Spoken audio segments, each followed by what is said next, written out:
আজকে আমাদের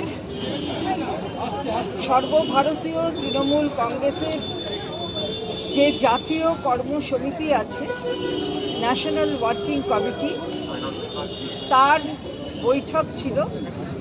এটা আপনারা সবাই জানেন।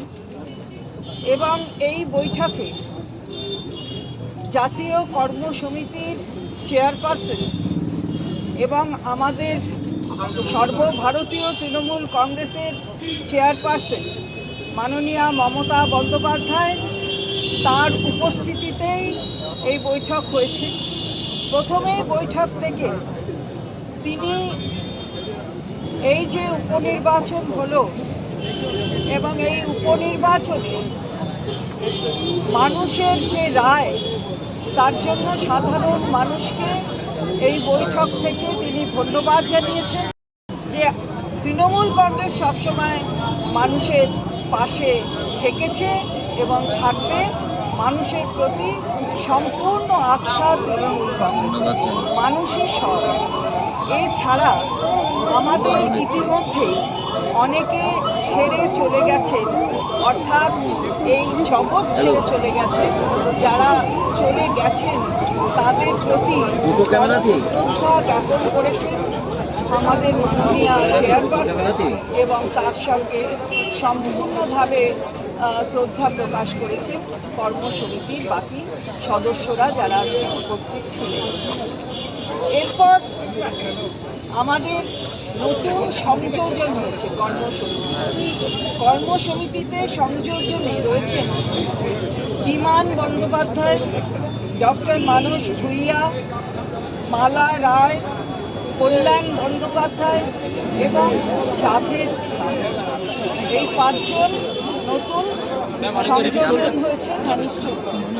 এটা হলো বিমান বন্দ্যোপাধ্যায়, ডক্টর মানস ভুইয়া, মালা রায়, কল্যাণ বন্দ্যোপাধ্যায় এবং জাভেদ খান। তিনটি ডিসিপ্লিনারি কমিটি হয়েছে, যার প্রথমটির কথা আপনাদের বলি আগে। সেটা হলো পার্লামেন্টে তিনটি হয়েছে। একটি হচ্ছে সংসদের, একটি হচ্ছে বিধানসভার এবং আরেকটি হচ্ছে দলের।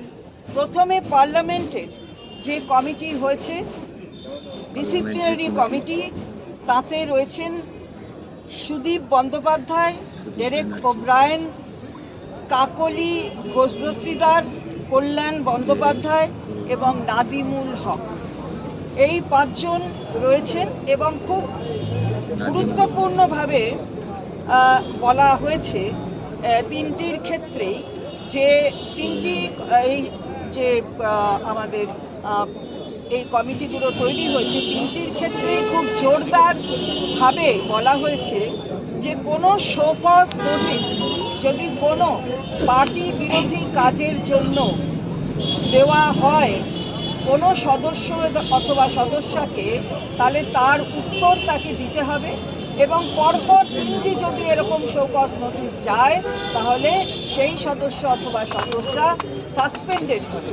অর্থাৎ এটা আমি পার্লামেন্ট বললাম, কিন্তু এই নিয়ম সকলের ক্ষেত্রেই আছে। এরপর আমি বলছি পার্টি অর্থাৎ দলীয় স্তরে যারা এই ডিসিপ্লিনারি কমিটিতে আছেন তারা হলেন সুব্রত বক্সি, অরূপ বিশ্বাস, ফিরাদ হাকিম, সুজিত বোস, চন্দ্রিমা ভট্টাচার্য। এই পাঁচজন এই পার্টির ডিসিপ্লিনারি যে কমিটি তাতে রয়েছে। এবং যেটা অ্যাসেম্বলির কমিটি অর্থাৎ বিধানসভার ডিসিপ্লিনারি কমিটি, তাতে রয়েছেন শোভনদেব চট্টোপাধ্যায়, নির্মল ঘোষ, দেবাশিস কুমার, অরূপ বিশ্বাস, ফিরাদ হাকিম, চন্দ্রিমা ভট্টাচার্য। তিনটি এই ডিসিপ্লিনারি কমিটির ক্ষেত্রেই কিন্তু এগুলো প্রযোজ্য। অর্থাৎ শো কজ নোটিশ যদি যায় কোনো সদস্য অথবা সদস্যার কাছে, তাহলে তিনটি শো কজ নোটিশের যদি উপযুক্ত জবাব না পাওয়া যায় তাহলে তাদের সাসপেন্ড করবে পার্টি। এটা খুব গুরুত্বের সঙ্গে পার্টি বিবেচনা করে এই ডিসিশন অর্থাৎ আজকে কর্মসমিতির এই বৈঠক থেকে এই সিদ্ধান্ত নেওয়া হয়েছে।